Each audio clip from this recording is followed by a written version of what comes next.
Welcome back नाज़रीन।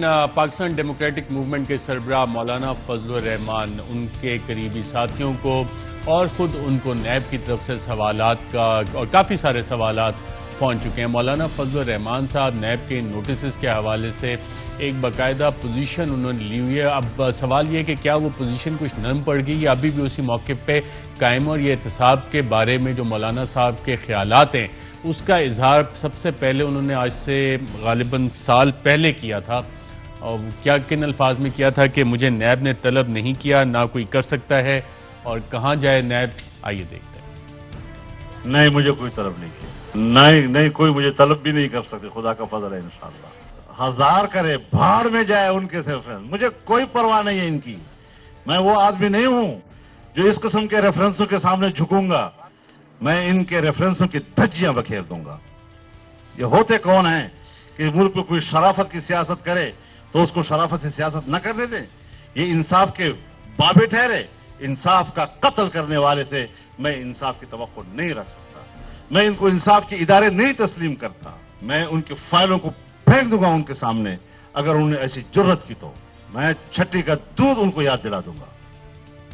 जी नाज़रीन, मैं उनको छठी का दूध याद करवा दूंगा। और साथ ही उन्होंने नैब के हवाले से मजीद ये कहा कि आजकल नैब उनका हथियार है। किनका हथियार है, आइए देखते हैं। अब आजकल नैब उनका हथियार। मैंने कहा जिस तरह पहले जाबिरों के कानून की ऐसी तैसी, तुम्हारे नैब की भी ऐसी तैसी।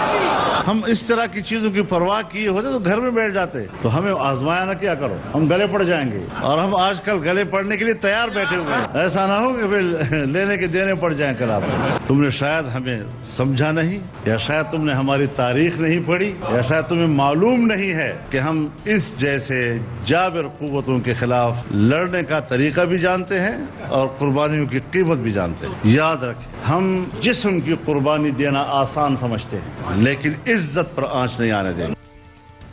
जी नाज़रीन, और नैब पर अब मौलाना साहब कहते हैं किसी को कोई एतबार नहीं। और अभी आज से 2-4 दिन पहले दिया गया बयान, इसमें टोन थोड़ी सी माइल्ड होती हुई कहीं नजर नहीं आई। शायद मुझे धोखा हुआ, आप भी जरा देखिएगा और जरा कंपेयर करके देखिएगा क्या कह रहे हैं मौलाना। नैब के केसेस का कोई एतबार नहीं है। नैब के केसेस सियासतदानों को और सियासतदानों के रिश्तेदारों को तस्दीर और रुस्वा करने का एक इदारा है, जिसकी पुष्टपनाही हमारे रियासती इदारे कर रहे हैं। हम खुद इनके खिलाफ मुद्दई हैं। नैब हमारे खिलाफ दावा नहीं कर सकता। हम नैब के खिलाफ मुद्दई हैं कि तुम एक फरीक और जानिबदार इदारा हो, तुम सियासतदानों की रुस्वाई का ठेका लिए हुए हो। तुम्हारे किसी दावे की, किसी इंक्वायरी का कोई एतबार नहीं। किसी दावे का, किसी इंक्वायरी का कोई एतबार नहीं। नैब के रेडार पे तो मौलाना फजलुर रहमान साहब है ही हैं। और किस किस के रेडार पे हैं मौलाना फजलुर रहमान साहब? मेरे ख्याल से दहशत गर्दों के रेडार पे भी हैं मौलाना फजलुर रहमान साहब। और इस हवाले से वफाकी वजीर बराए दाखिला शेख रशीद साहब ने कहा कि ना सिर्फ मौलाना फजलुर रहमान साहब बल्कि स्पेसिफिकली उनका नाम लिया और दीगर 20 सियासतदानों का कहा। क्या कहा, आइए देखते हैं।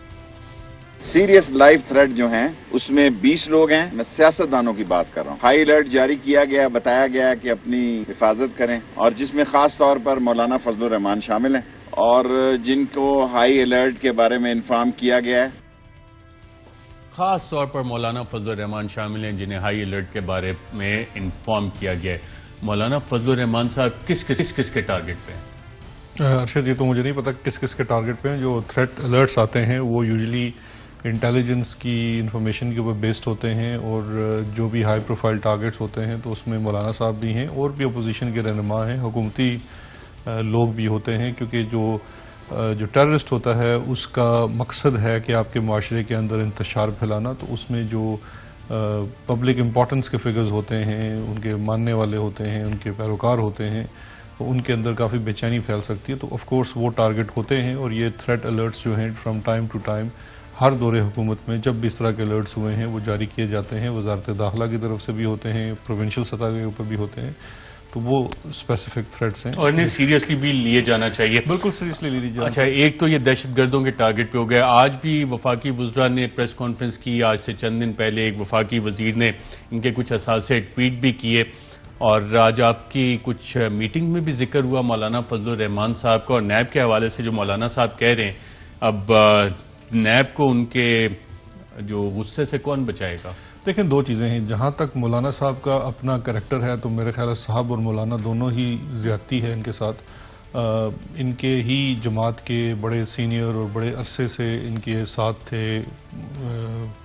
हम नवाला कहा जा सकता है उनको, मौलाना शिरानी। तो मौलाना शिरानी ने इनके बारे में कल जो बातें की हैं वो सबके सामने हैं कि किस किस्म के हैं और क्या हैं, और बाकी पूरी कौम इनके करैक्टर से वाकिफ़ है।